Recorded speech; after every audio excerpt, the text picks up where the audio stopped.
안녕하세요. 지식원숭입니다.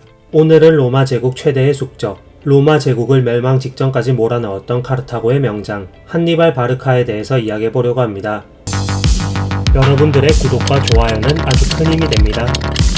인류 역사상 가장 위대한 장군은 누구일까요?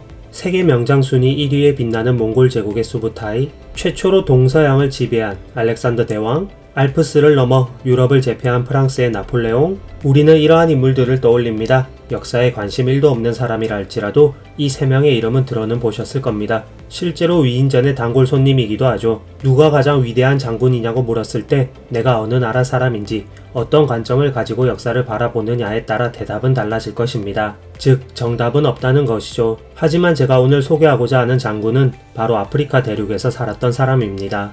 바로 이 사람인데요.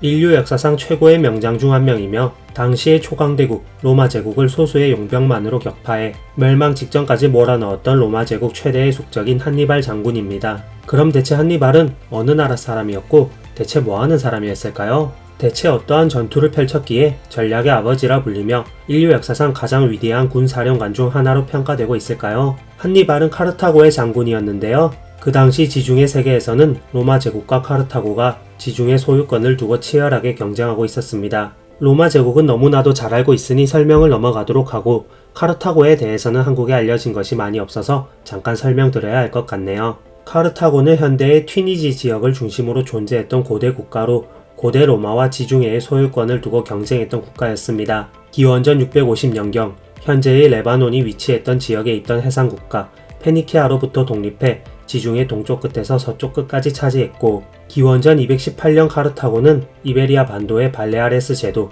사르데냐 섬, 시칠리아 섬의 서부, 북아프리카의 해상과 해안 대부분을 차지했습니다. 카르타고에 대한 설명은 여기까지.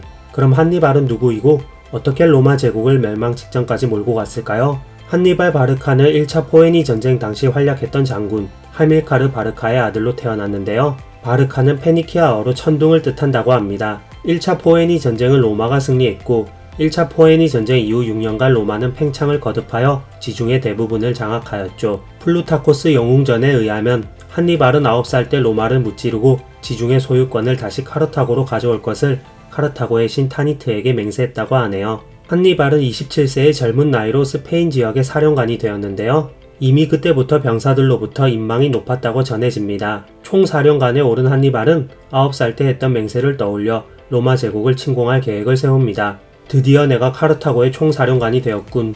로마 제국을 무찌르긴 해야 할 텐데 워낙 덩치가 커서 말이지. 로마 제국과 동맹을 맺은 지역은 또 왜 이리 많은 거야? 로마 제국을 한 번에 쓰러뜨리긴 힘들겠어. 로마 제국의 힘을 서서히 빼놓고 약해졌을 때 침공하는 게 상책인 것 같아. 우선 로마 제국과 동맹을 맺은 지역부터 손봐주자. 가만 보자. 어디부터 쳐들어갈까? 그래 바로 여기야. 사군툼부터 쳐들어가보자. 당시 로마의 대외 정책은 군사적 보호를 약속하여 동맹시를 늘리고 세력을 확장하는 것이었습니다. 사군툼은 당대 스페인 지역의 가장 부유한 도시이자 로마의 동맹시였는데요. 사군툼이 함락당하면 로마의 대외적 위신이 크게 훼손될 수 있었습니다. 이는 스페인에서 로마의 영향력이 줄어들고 동맹시들이 이탈하는 결과를 초래할 수도 있었죠. 로마 제국은 문제 해결을 위해 고민에 빠집니다. 갑자기 사군툼을 쳐들어온다고? 우리 지금 갈리아인들이랑 전쟁하느라 스페인으로 병력 빼기는 좀 힘든데? 그래, 무조건 싸울 필요가 있나? 말로 좋게 해결해보자고. 로마는 바로 전쟁을 하기보다는 외교적으로 이 문제를 풀어보려고 하는데요. 로마는 원로원 의원으로 구성된 사절을 한니발에게 보냅니다. 그러나 한니발은 전투가 급하다고 이들을 만나주지도 않았죠.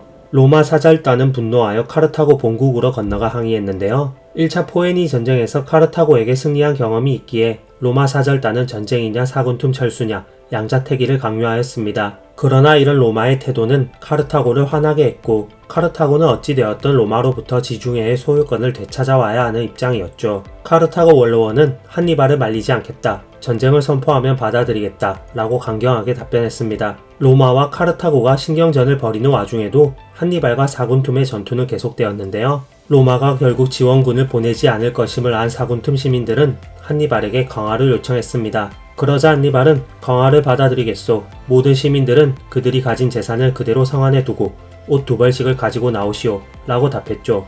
사군툼이 지역에서 가장 부유했던 도시임을 생각해보면 이는 대단히 굴욕적인 조건이었습니다. 사군툼 시민들은 항복을 거부하고 재산을 모두 불태운 다음 결사항전을 벌였는데요.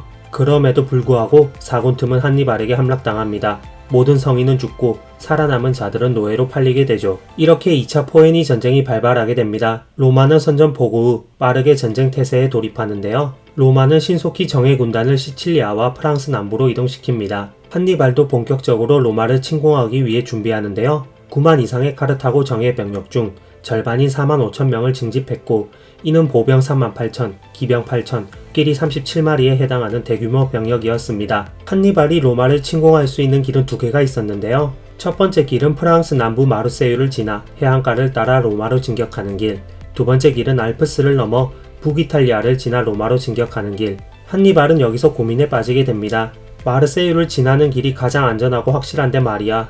그 지역은 이미 로마화가 너무 되어버렸단 말이지. 로마군이 보급도 잘 받을 수 있고 그 지역 주민들도 로마에 우호적이고 이거 우리한테 너무 불리한 싸움 같아. 북이탈리아로 갈 수만 있으면 좋은데 말이지. 그 지역 원주민들은 로마 제국과 전쟁 중이니까 우리의 강력한 동맹 세력이 되어줄 거야. 그들과 힘을 합칠 수만 있다면 로마를 무너뜨리는 것도 꿈은 아니야. 그런데 알프스를 넘어야 하는데 가능할까? 알프스를 넘는 동안 우리 카르타고군의 손실이 너무 많이 발생하진 않을까? 로마 제국과의 정면 승부로는 아무리 생각해도 답이 없어. 체급 차이가 너무 난다고. 허를 찌르자. 알프스로 가자.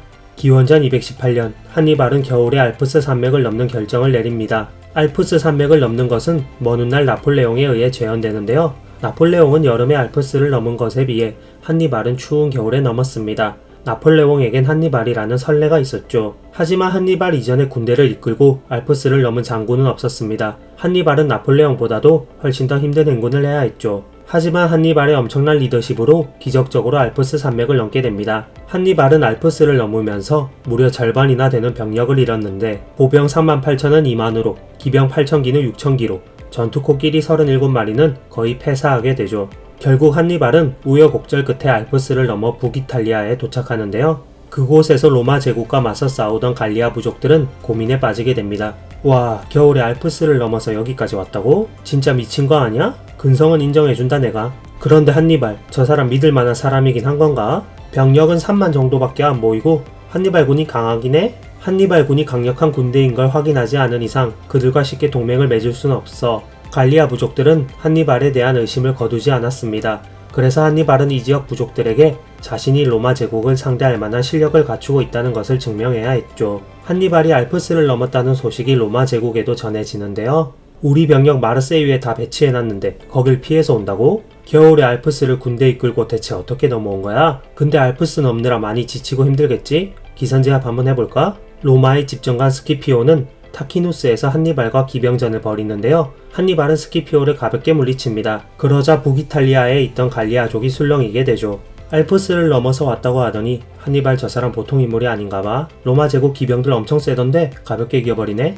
우리도 더 이상 눈치 보지 말고 한니발 편에 서서 로마 제국과 싸워볼까? 한니발과 함께라면 로마 제국을 무찌를 수 있을지도 몰라. 타키누스 전투에서 양쪽 군대 모두 정예 주전력은 손상되지 않았는데요. 하지만 한니발은 이 전투의 승리로 갈리아의 많은 부족을 카르타고의 편으로 끌어들일 수 있었습니다. 이후로 한니발은 갈리아족들로부터 원활한 협조를 받을 수 있었죠. 이 전투의 패배로 로마군은 한니발의 기병이 막강하다는 것을 처음으로 알게 되었습니다.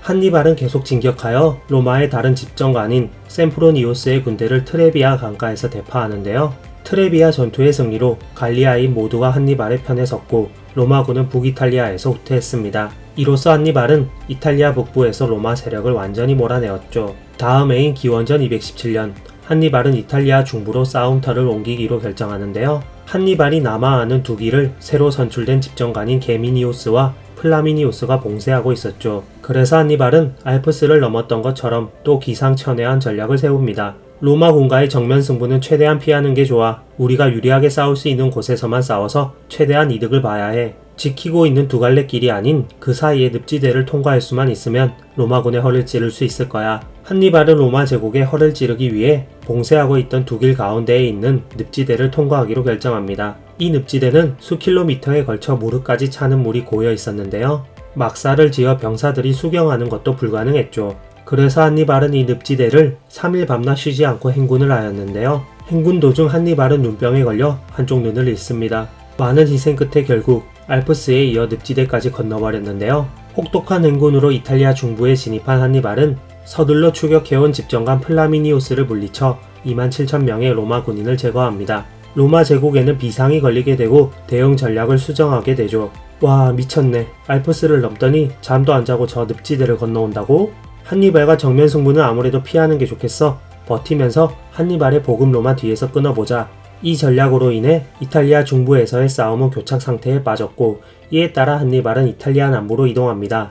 다음 해에 새로 선출된 로마 제국의 바로와 아이밀리우스는 조속히 전쟁을 마무리 짓기를 원했던 로마 시민들의 희망에 따라 87,000명의 대군을 조직한 뒤 한니발이 머물고 있는 칸나이로 향했습니다. 한니발은 바로와 아이밀리우스가 지휘하는 87,000명의 대군에 겨우 5만 명으로 맞붙게 되었는데요. 이 칸나이 전투에서 한니발은 중앙에 약한 군을 배치하고 나머지 왼쪽과 오른쪽에 강한 군대를 배치하는 초승달 전법으로 카르타고 군은 겨우 6,000명을 잃으면서 로마군을 7만이나 죽이고 1만을 포로로 잡는 대승을 거두어 로마를 궁지로 몰아넣습니다. 이 전쟁의 여파로 인해 이탈리아 중부의 대도시인 카푸아가 로마를 배신하고 한니발에게 붙게 되죠. 그러자 로마로부터 이탈하려는 도시들이 많아졌고, 남부 이탈리아의 타렌툼, 시칠리아의 시라쿠사와 같은 도시는 한니발의 도움을 받아 성공적으로 주둔하고 있던 로마군을 쫓아내고 한니발의 편에 서게 됩니다. 그 결과 로마는 중부 이탈리아의 일부, 남부 이탈리아의 대부분, 북부 이탈리아의 전부를 잃었으며 또한 시칠리아 섬에 마저 적을 두게 되죠.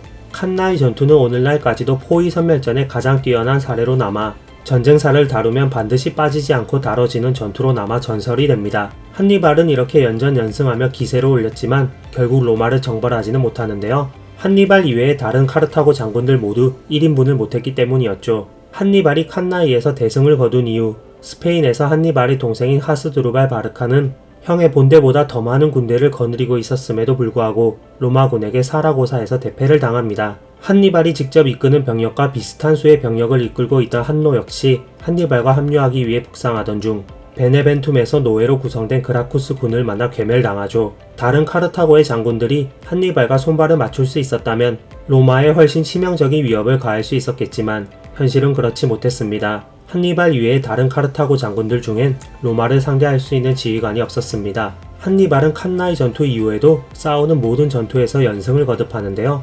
로마의 6개 군단을 불과 며칠 사이에 쓸어버리는 등의 활약을 하였으나 결국 국력의 한계에 부딪히게 되죠. 기원전 204년 겨우 31세에 불과한 젊은 총사령관 스키피오 아프리카누스가 아프리카를 침략하자 한니발은 결국 기원전 203년 아프리카의 본국으로 돌아오는데요. 본국에 돌아왔지만 어느새 한니발의 전략을 더욱 우수하게 습득한 로마의 젊은 장군 스키피오 아프리카누스와 자마에서 싸워 완패합니다. 이 전투로 인해 제2차 포에니 전쟁은 끝나며 카르타고는 로마에게 지중해 세계의 소유권을 완전히 넘겨주게 되죠. 비록 한니발의 원정은 실패했지만 그가 인류 역사상 최고의 명장 중 한 사람이라는 것을 부정하는 사람은 없는데요. 심지어는 상대 로마인들조차도 원수였던 한니발이 구국의 영웅인 스키피오 아프리카누스보다 대단한 장군이었다고 평가하였습니다.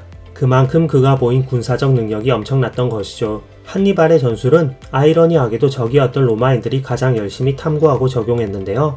오늘날까지도 한니발은 로마 제국과 충돌한 수많은 강적들 가운데 후대의 평가가 가장 높은 인물이며 장군으로서의 재능 역시 나폴레옹 같은 전설적인 인물들과 어깨를 나란히 하고 있죠.